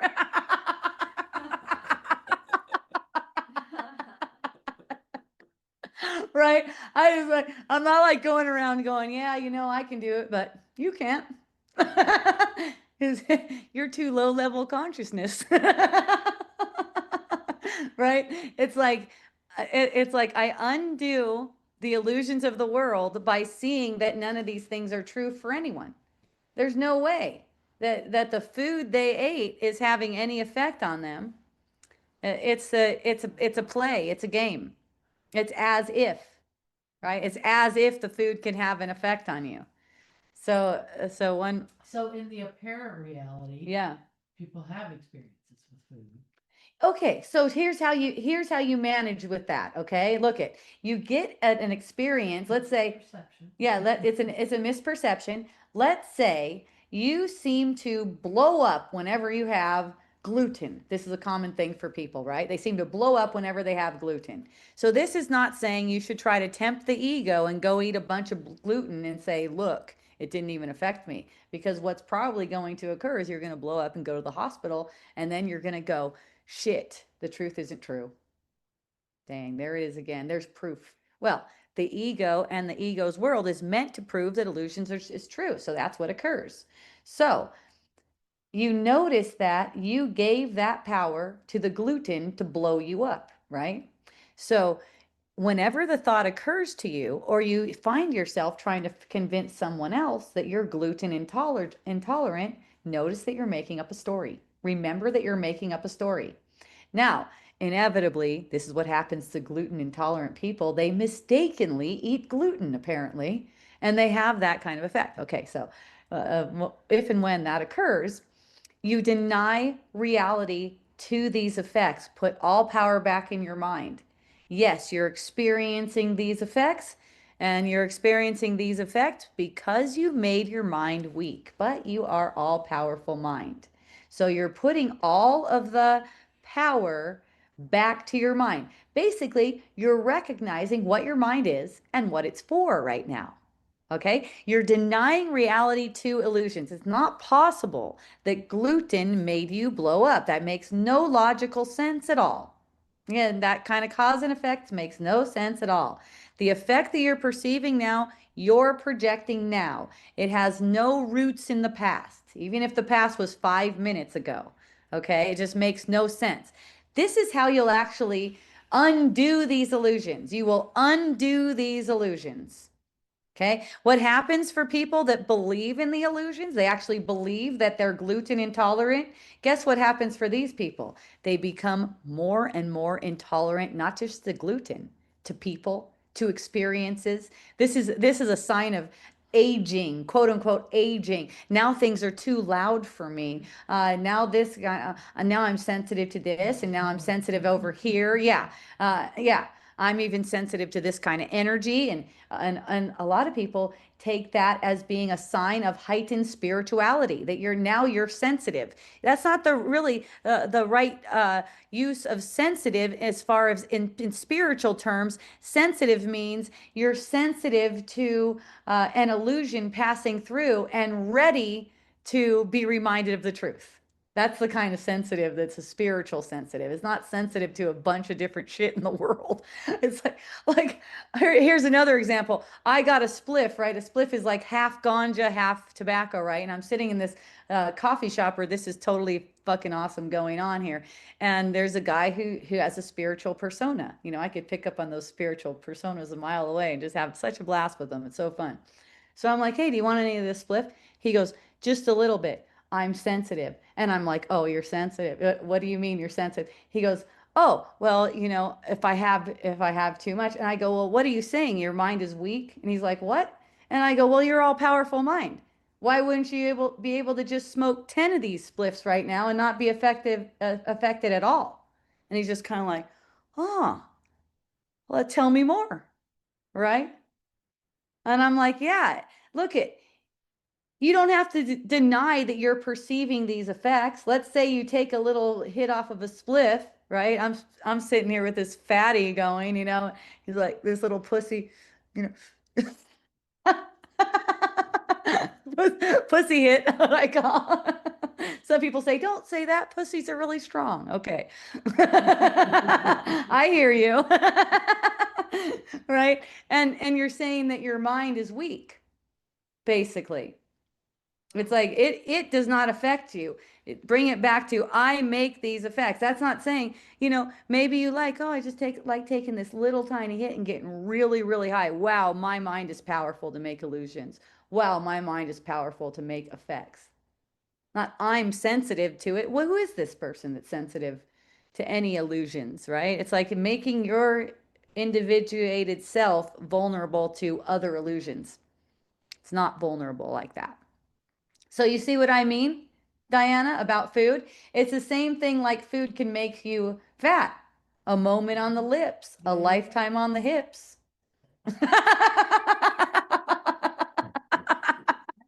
You forgot. Isn't that a fun one?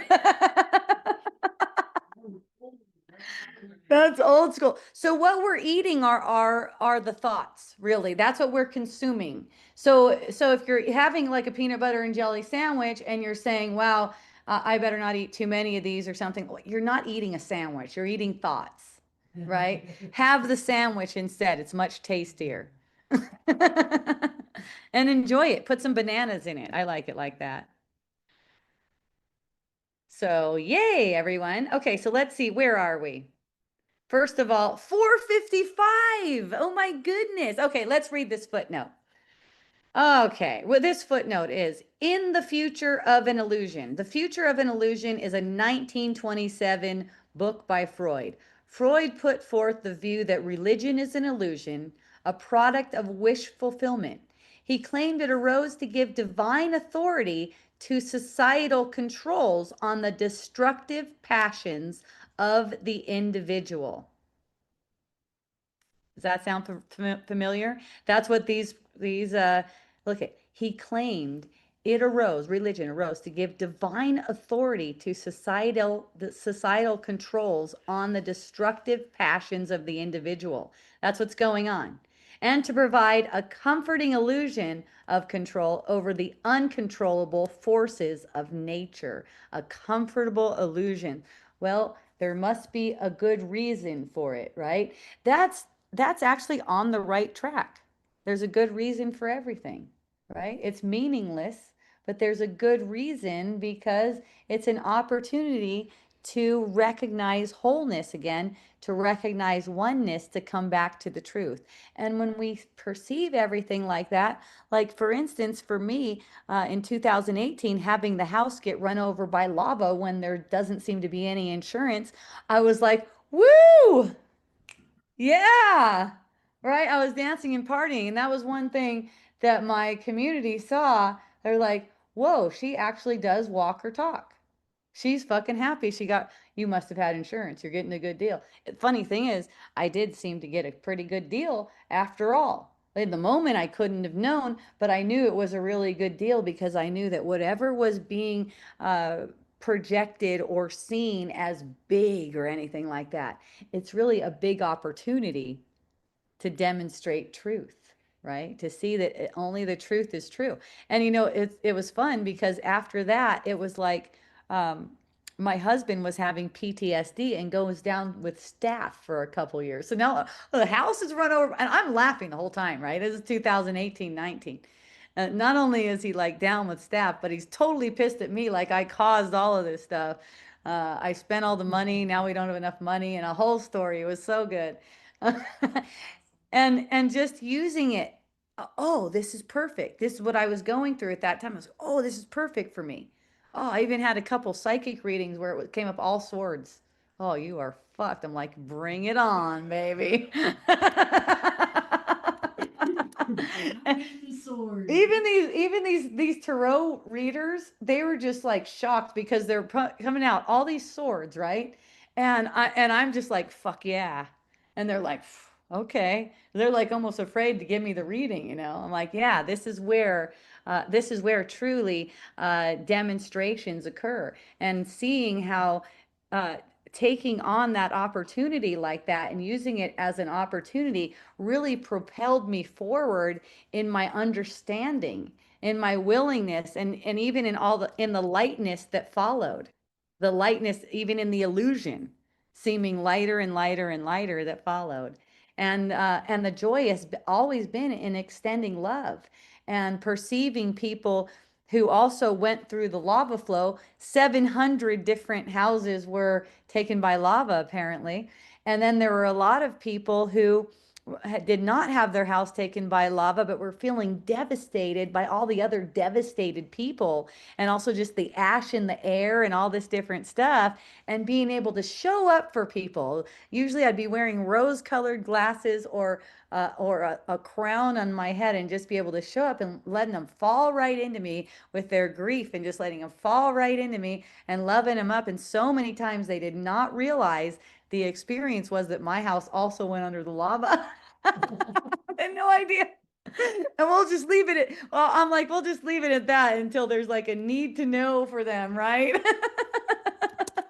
Because then what happens is people start getting sorry for you. They start going, oh, I'm so sorry. But if they asked her something, I go, oh yeah, mine went under the lava too. They're like, what? And I go, yeah. They're like, what do you have? Awareness that it's not real. Awareness that it's for awakening the mind, right? Awareness that that's what it's for. Awareness that there's no loss. There's truly no loss, you know. I'd even get people talking to me like I was dumb for not having insurance, and I'd be like, thank you for letting me know. I'm actually happy I didn't have insurance. I wouldn't do it any other way. You know, it's funny because insurance, it's like, what is it insuring against? That you're not going to get what's coming to you. It's like you feel like you deserve this punishment, so you're going to try to protect against it with some insurance, right? And it's like, as long as my mind is thinking that I deserve punishment, I'm going to perceive punishment. It's just that I didn't perceive the lava flow as punishment. I just perceived it as a redirection of energies for my benefit and for the benefit of everyone. I just didn't perceive it as punishment at all. I thought it was great fun. So, yay. Thank you, Wayne. I love you. Thanks. Thanks, everyone. I appreciate you. So my website is hopejohnson.org. That's where you can get to my calendar. I've been keeping my calendar updated, even with the address where I'm at and how to join on Zoom and on Substack. Also, I started blogging these talks. So there's a really clear synopsis of what we went over. So you can look at that on my website under the blog. You can join these live through Substack or Zoom. You can find that on my website. You can donate to me there. I'm a ministry. Also, it's tax deductible. I'm a legit ministry, apparently, in the world. And what else? Oh, you can book one-on-ones with me. So yay. Thank you too, Glenn. I love you. Thank you for joining, everyone. Mahalo, aloha, and a hui ho. Woohoo!